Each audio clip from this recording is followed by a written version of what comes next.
ছোট্ট একটা গুনার কথা আপনাদের অল্প বলবো, যেটা আমরা সবাই করি। সেটা হলো, মুসলমান যখন আর এক মুসলমানকে খারাপ জানে, তখন এই মুসলমান ওই মুসলমানের গীবত করে। গীবত শোনেন? গীবত মানে কি? গীবত কি সত্য কথা না মিথ্যা কথা? মিথ্যা কথা, আসলে ঠিক না। গীবত শতভাগ সত্য কথা। 100% সত্য না হলে ওটা গীবত হবে না। গীবত হওয়ার জন্য প্রথম শর্ত হলো ওটা 100% সত্য হতে হবে। মিথ্যা হলে সেটাকে বলা হয় অপবাদ, বদনাম, মিথ্যা বদনাম।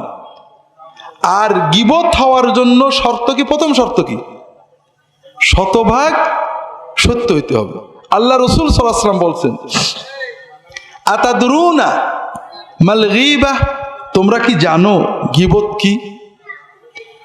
সাহাবায়ে কেরাম বললেন, আল্লাহু ওয়া রাসূলুহু আ'লাম, আল্লাহ এবং তার রাসূল ভালো জানেন। তখন রাসূলুল্লাহ সাল্লাল্লাহু আলাইহি ওয়াসাল্লাম বললেন, যিকরুকা আখাকা বিমা ইয়াকরাহ, তোমার ভাইয়ের গায়বাতে, অনুপস্থিতিতে তোমার ভাই সম্পর্কে এমন কথা বলবে, ওই কথাটা সে যদি জানে তার কষ্ট লাগবে। সে চায় না যে আমার অনুপস্থিতিতে আমার পিছনে কেউ আমার এই কথাটা বলুক। তাহলে একটা জিনিস গীবত হওয়ার জন্য কয়েকটা শর্ত। তার একটা হলো তার অনুপস্থিতিতে বলা, আর একটা হলো যেটা সে অপছন্দ করে সেটা বলা। সাহাবীরা প্রশ্ন করলেন, ইয়া রাসূলুল্লাহ আরাইতা ইন কানা ফি আখি মা আকুল, ইয়া রাসূলুল্লাহ, আমি যেটা বলছি সেটা সত্য হয়, আমার ভাইয়ের অনুপস্থিতিতে তার পিছনে আমি এমন একটা কথা বলছি যেটা সত্যই তার ভিতরে আছে। রাসূলুল্লাহ সাল্লাল্লাহু আলাইহি ওয়াসাল্লাম উত্তরে বললেন, ইন কানা ফি আখিকা মা তাকুলু ফাকাদ ইগতাবতা ওয়া ইন লাম ইয়াকুন ফীহি মা তাকুলু ফাকাদ বাহাত্তা, যদি তুমি যে কথা বলছো এটা সত্য সত্যই ওই ব্যক্তির ভিতরে থাকে, তোমার কথা যদি শতভাগ সত্য হয় তাহলে ওটা গীবত হবে। তাহলে গীবত হওয়ার জন্য তিনটে শর্ত। একটা হলো আপনি পিছনে বলবেন অনুপস্থিতিতে, আর একটা হলো যেটা বললে সে কষ্ট পায়, আর একটা হলো সত্য হতে হবে। যদি মিথ্যা হয়, আল্লাহ রাসূল সাল্লাল্লাহু আলাইহি ওয়াসাল্লাম বলছেন, ওয়া ইল্লাম ইয়াকুন ফীহি মা তাকুলু ফাকাদ বাহাত্তা, যদি তুমি যে কথাটা বললে ওই কথাটা তার ভিতরে না থাকে, মিথ্যা হয়, তাহলে এটা অন্য একটা গুনাহ, সেটার নাম হলো অপবাদ। অপবাদের শাস্তি কি? অপবাদ হলো মহা কবিরা গুনাহ। মদ খাওয়া, শুয়োর খাওয়া, এগুলো যেমন কবিরা গুনাহ, গীবত, অপবাদ এই রকম কবিরা গুনাহ, তবে একটু বেশি। আপনি নগদ টাকা দিয়ে, নিজের হালাল টাকা দিয়ে 2 কেজি মদ কিনে খেয়েছেন, এটা গুনাহ হবে। তবে এখানে কোনো বান্দার হক নষ্ট হয়নি। আপনি যখনই তওবা করবেন, অর্থাৎ আপনি বলবেন যে আল্লাহ মাফ করে দাও, আর করব না, তখনই আল্লাহ মাফ করে দেবে। কিন্তু আপনি গীবত করেছেন, অপবাদ করেছেন, অথবা যে কোনোভাবে অন্য মানুষের হক নষ্ট করেছেন, আল্লাহর কাছে তওবা করেছেন, আল্লাহ আমি অন্যায় করে মাফ করো, আর করব না, এটাতে 16 আনা মাফ হবে না। ওই যার ক্ষতি করেছেন তার কাছে মাপ নেওয়া লাগবে। আর এজন্যই আল্লাহ রাসূল সাল্লাল্লাহু আলাইহি ওয়াসাল্লাম বলছেন, মান ক্বালা ফি মুমিনিন মা লাইসা ফীহি আসকানাহুল্লাহু রাদগাতাল খাবালি হাত্তা ইয়াতিয়া বিমাখরাজিম মিনহু, যদি কোনো মানুষ অন্য কোনো মুমিন ভাইয়ের ব্যাপারে এমন কথা বলে যেটা সত্য না, এরকম কথা কিন্তু আমরা সারা দিনই বলি, অমুক লোকটা এই দোষ আছে। আমরা যারা দিনদার, দিনী দল করি, তারা কি বলি? অমুক ইহুদিদের দালাল, অমুক খ্রিস্টানদের দালাল, অমুক অমুকের দালাল, অমুক অমুকের টাকা খেয়েছে, অমুক এই নিয়েতে এই করেছে। এগুলো বলি না ভাই? বলি। আপনাকে যদি বলা হয় যে ঠিক আছে, তুমি আল্লাহর কসম করে বলো যে অমুক ইহুদিদের দালাল যদি না হয়, আমার কথা মিথ্যা হয়, তাহলে আমার বউ 3 তালাক, আমার ছেলে পেলে এক্ষুনি মরে যাক, বলতে পারবেন? তাহলে আপনিও নিশ্চিত না, ঠিক না? আপনি আন্দাজে বললেন না, আন্দাজে বললেন। কিয়ামতের দিন আল্লাহ আপনাকে একটা চান্স দেবে।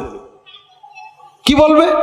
যে বান্দা, তুমি দুনিয়াতে আমার অমুক বান্দার ব্যাপারে এই কথাটা বলেছিলে সে ইহুদিদের দালাল, খ্রিস্টানদের দালাল, সে গোপনে অমুকের টাকা খায়, সে অমুক কাজ করে, সে এই নিয়েতে এটা করে।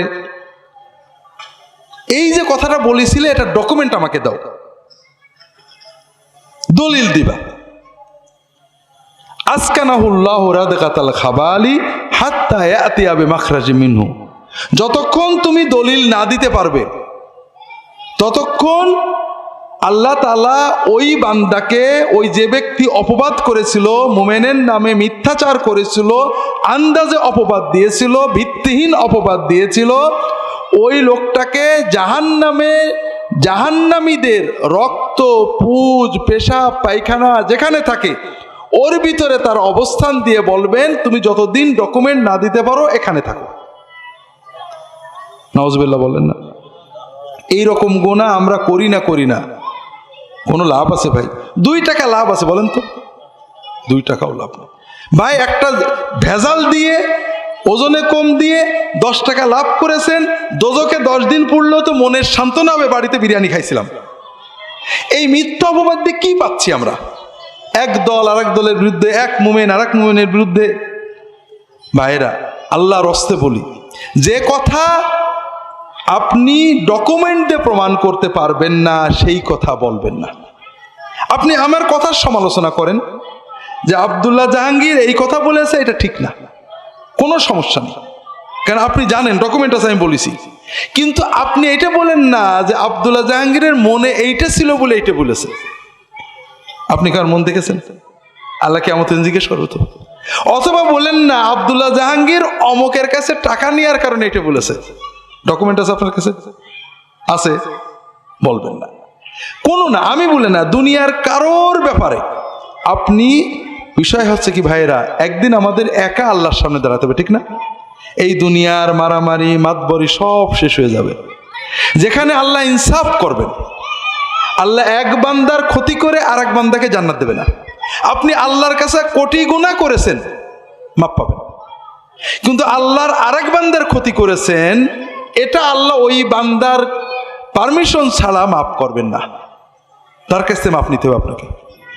কাজেই ভাইরা, এই যে আমরা এক গ্রুপ আর এক গ্রুপের, এক দল আর এক দলের, এক রাজনৈতিক দল আর এক ধর্মীয় দল আর এক ধর্মীয় দলের, এক ব্যক্তি আর এক ব্যক্তির নামে অগণিত কথা বলছি, এর 95% মিথ্যা, ডকুমেন্ট ছাড়া। মিথ্যাটার প্রমাণ আপনাকে যদি বলা হয় যে কসম করে বলেন যে এইটা যদি মিথ্যা হয় আমার বউ তালাক, বলবেন না আপনি। এইটা যদি মিথ্যা হয় কালকের ভিতরে আমার ছেলে মরে যাক, আপনি বলবেন না। বলতে পারবেন? আর এইভাবে যেটা পারবেন না, আপনি নিশ্চিত আপনি আন্দাজে বলেছেন, আর আন্দাজে কথা বলাটাই হারাম। আল্লাহ কোরআনে নিজে এটা বলে দিয়েছেন, ইয়া আইয়ুহাল্লাযীনা আমানু ইজতানিবু কাসীরাম মিনায-যন্ন, হে মানুষেরা তোমরা অধিকাংশ সন্দেহ বাতিল করো, বর্জন করো। ফাইন্না বা'দায-যন্নি ইসমু, ধারণা, সন্দেহ এটা পাপ। আল্লাহ রাসূল সাল্লাল্লাহু আলাইহি ওয়াসাল্লাম বলে, ইয়াকুমুয যন্না ফাইন্নায-যন্না আকযাবুল হাদিস, সন্দেহ, ধারণা, মনের আন্দাজে কিছু বলো না, এটা সবচেয়ে মিথ্যা কথা। দ্বিতীয়, আমরা এক মুমিন আর এক মুমিনের বিরুদ্ধে যেটা বলি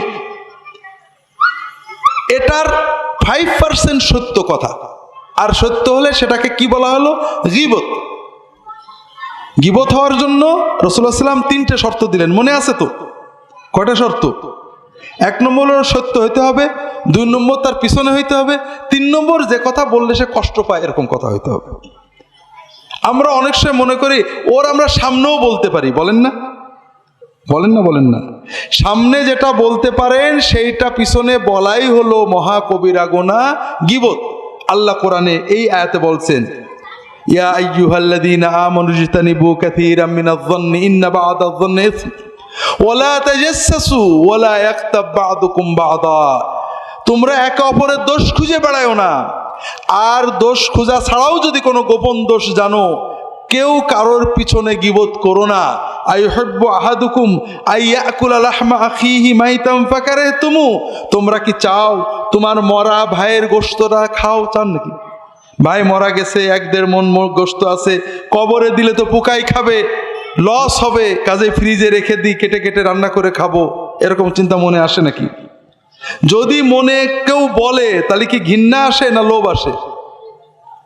ঠিক গীবতের পরে এরকম ঘৃণা আসলে তখন বুঝবেন যে আপনি মুমিন হয়েছেন, ওলি হয়েছেন, যার জবান আল্লাহর হুকুমে চলে।